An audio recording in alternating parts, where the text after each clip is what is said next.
నా చిన్నప్పటి నుంచి కూడా నేను సినిమాలు చూస్తూ ఉండేవాడిని.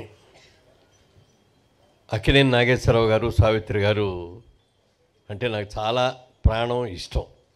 వారిద్దరూ కలిసి నటించిన సినిమా వచ్చిందంటే మొదటి రోజు మ్యాట్ని ఫస్ట్ షో వెళ్ళి చూడాల్సిందే. ఆ రోజులో సినిమా ఒకసారి చూడటానికే డబ్బులు ఇచ్చేవారు. సావిత్రి గారు, నాగేశ్వరరావు గారు నా సినిమాకి 2 సార్లు 3 సార్లు కూడా చూసిన సందర్భాలు అనేకం. అంత మంచి సావిత్రి గారిని జీవితంలో ఒక్కసారన్నా నేను కలుసుకోగలనా, ఒక్కసారన్నా ఆవిడతో ఫోటో దిగ్గలనా, ఒక్కసారన్నా ఆవిడకి షేక్ హ్యాండ్ ఇవ్వగలనా అని అనుకునేవాడిని. నా అదృష్టం బాగుండి నేను నటుడినయ్యి 7-8 సినిమాల్లో ఆవిడతో కలిసి నటించే అదృష్టం నాకు కలిగింది. అన్ని చిత్రాల్లో కూడా ఆవిడ నాకు తల్లిగా యాక్ట్ చేశారు. ఎప్పుడు కూడా ఆవిడని నేను అమ్మానే పిలిచాను తప్ప సావిత్రి గారు అని ఎప్పుడు ఏ రోజున పిలవలా.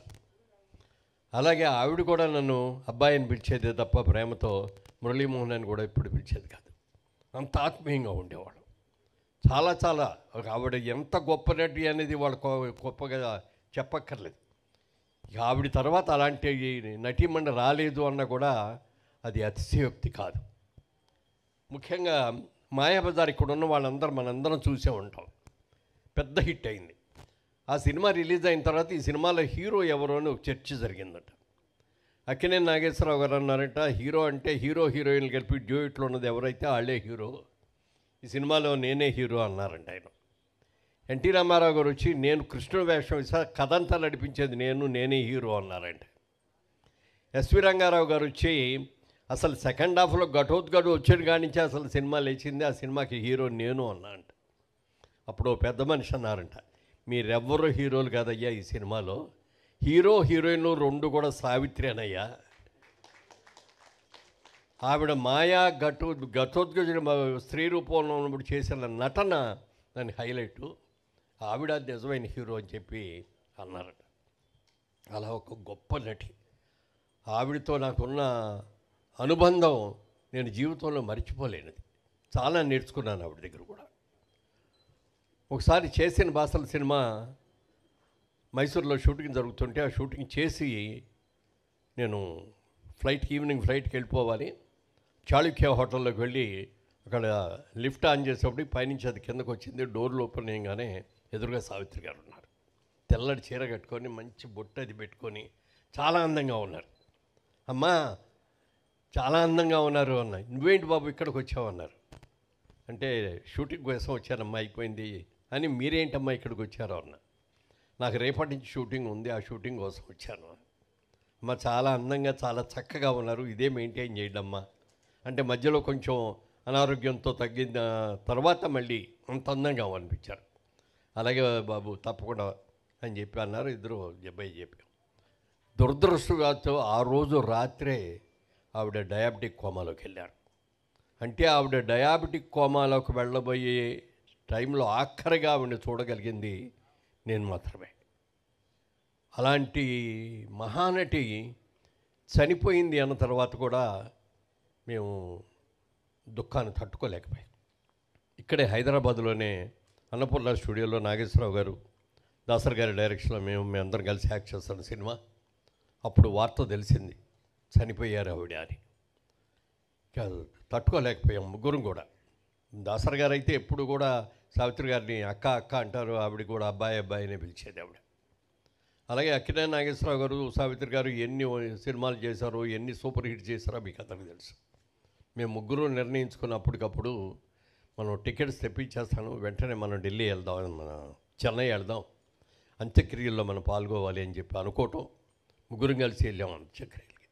ఆవిడ అంత్యక్రియలు పూర్తి అయ్యే వరకు కూడా అక్కడే ఉండి ఆ కన్నీళ్ళు కూడా అక్కడే కార్చి మళ్ళీ అమ్మ నువ్వు ఎప్పటికీ చిరంజీవిగా ఉంటావు, నువ్వు ఎప్పటికీ కూడా తెలుగు సినిమా కాదు ప్రపంచ సినిమా ఏది కూడా మిమ్మల్ని మర్చిపోదు అని చెప్పి అనుకున్నాం. అలాగే అనేక అనుభవాలు ఆవిడతోటి. మహానటి. ఇవాళకి కూడా ఆవిడ చనిపోయిన తర్వాత కూడా మహానటి సినిమా వచ్చి కూడా ఆ సినిమా ఎంత సూపర్ డూపర్ హిట్ అయిందో మనందరికీ తెలుసు. అలాగే అందులో మహానటి పాత్ర వేసినటువంటి ఆ నటికి బెస్ట్ యాక్ట్రెస్గా ఎలా వచ్చిందో కూడా మనకు తెలుసు. అంత గొప్ప మహానటి వాళ్ళ ముఖ్యంగా ఈ స్టేజ్ మీద ఒకరోజు సంజయ్ కిషోర్ నా దగ్గరకు వచ్చి సంజయ్ అంటే సంజయ్ కిషోర్ ఒక రోజు నా దగ్గరకు వచ్చి బుక్ ఒకటి రాసేవాడి సావిత్రి గారి మీద, దానికి ముందు మాట రాయాలండి అన్నాడు. అని ఈ కాపీ ఇచ్చారని తీసుకొచ్చి ఇవ్వగానే చూసి ఇక అసలు లోపల ఏముందని చూడలే, అసలు ఆ బొమ్మ ఇంకా చూస్తున్నా, ఎంత లైవ్లీగా ఉందయ్యా, ఒక్కసారి నాకు ఒక్క ఫోటో దివే, ఇట్లా గుండెలకి హత్తుకొని ఉంటాను నేను ఇట్లా అని అలా ఫోటో తీయించుకున్నా. ఇవాళ ఇంత అద్భుతమైన బుక్ని తయారు చేసిన సంజయ్ కిషోర్ని మనస్ఫూర్తిగా అభినందిస్తున్నా. ఎందుకంటే సావిత్రి గారి గురించి ఎవరు బుక్ వేయాలన్నా కూడా ఇంత గొప్ప బుక్ ఎవరు వేయలేరు. ఆయన దగ్గర దాదాపుగా 1,00,000 ఫోటోలు ఉన్నాయంట, సావిత్రి గారి ఫోటోలు. బహుశా విజయచాముండేశ్వరి గారి దగ్గర కూడా అన్ని ఉండవు. అంత ఇదిగా చేసి సావిత్రి క్లాసిక్స్ అని దీనికి పేరు పెట్టి ఇందులో ఆవిడ నటించిన ముఖ్యమైన చిత్రాలన్నింటినీ కూడా రాసి వాటి గురించి ఈ బుక్ తయారు చేశారు. అంత బుక్, ఈ బుక్ ప్రింటింగ్లో సహకరించిన మా స్నేహితుడు కృష్ణయ్య గారిని కూడా మనస్ఫూర్తిగా అభినందిస్తా. మీరు చాలాటికి చాలా ఖర్చు పెట్టుకుంటారు, కానీ ఇది చిరస్థాయిగా నిలిచిపోయే బుక్ సార్ మీకు. ఇవన్నీ ఒక ఎత్తు అయితే, ఈ బుక్ ఆవిష్కరణ కోసం మెగాస్టార్ చిరంజీవి గారు సతీ సమేతంగా వచ్చి, ఎందుకంటే ఎప్పుడో ఆవిడ వచ్చినా అక్కడే కూర్చుంటారు కానీ పైకి రారు, అసలు వచ్చేదే తక్కువ, వచ్చినా పైకి రారు. ఇవాళ సావిత్రి గారి కార్యక్రమం అనేటప్పటికి ఆవిడ కూడా ఎంతో ఉత్సాహం వచ్చి ఇంతసేపు అక్కడే కూర్చోవటం అదొక హైలైట్. అయితే ఇవాళ ప్రోగ్రాంలో హైలైట్ ఏమిటి అని చెప్తే, సురేఖ్ గారు విజయచాముండేశ్వరి గారి ఇంటర్వ్యూ ఉంది చూశారు, అద్భుతం, సూపర్. ఇవాళ జరిగిన ఈ దీన్ని ప్రపంచంలో ఉన్న తెలుగు వాళ్ళందరూ కూడా ఇవాళ చూసి ఉంటారు ఇప్పటికే. ఒకవేళ చూడకపోయినా ఇది ఎంత వైరల్ అవుతుందో చెప్పడానికి వెళ్ళలేదు. వెరైటీ. చిరంజీవి గారు మాట్లాడారంటే పెద్ద గొప్ప కాదు, చాలాసార్లు మాట్లాడారు, ఎన్నో చూశారు ఆయన. కానీ సురేఖ్ గారు మాట్లాడారంటే గొప్ప. మరి వాళ్ళిద్దరూ స్నేహితులైనటువంటి మరి విజయచాముండేశ్వరి గారు వారిద్దరూ కలిసి మాట్లాడటం, ఈ సందర్భంగా ఆవిడ ఎన్నో మాకెవరికి కూడా తెలియని విషయాలు ఎన్నో చెప్పింది, చిన్నప్పటి విషయాలు కూడా. చిరంజీవి గారు పక్కన ఉన్నారు, విజయచాముండ్రిలో ఇది అంటే ఏమన్నారు ఇందాక,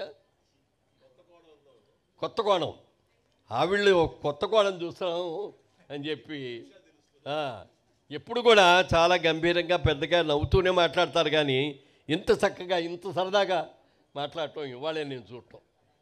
అంత అద్భుతమైనది. ఈ మహానటి గారి కార్యక్రమంలో పాల్గొనే అదృష్టం నాకు కలగటం చాలా అదృష్టం. అలాగే సంజయ్ కిషోర్ నన్ను అడిగాడు ఈ బుక్ చూపించినప్పుడు, ఎలా ఉందండి అన్నాడు. చాలా బాగుందండి, ప్రతి తెలుగు ఇంట్లోనూ ఒక భారతము, ఒక రామాయణము, ఒక భగవద్గీత ఉంటాయి. అలాగే సినిమా ఇండస్ట్రీకి సంబంధించిన వ్యక్తులు, అభిమానులు అందరూ కూడా ఒక భాగవతంలాగానో ఒక భారతంలాగా ఒక భగవద్గీతల ఇంట్లో దాచుకోక బుక్ ఇది. అంత మంచి బుక్ చేశావు అంటే, ఇంత అద్భుతంగా చేయగలిగింది ఎవరు చేయలేరు. జర్నలిస్టులు చాలామంది చాలా బుక్స్ వేశారు, కానీ ముఖ్యంగా సావిత్రి గారి మీద ఆయన కూడా చాలా బుక్కులు వేసినా కూడా వాటి అన్నిటికంటే కూడా ఇది ఒక అద్భుతమైన బుక్గా వారిని నేను మనస్ఫూర్తిగా అభినందిస్తూ, ఈ కార్యక్రమంలో ఎక్కువ మాట్లాడకూడదు, మనందరికంటే చిరంజీవి గారు ఎక్కువ మాట్లాడితే మేము అందరూ సంతోషిస్తాం. మాట్లాడండి.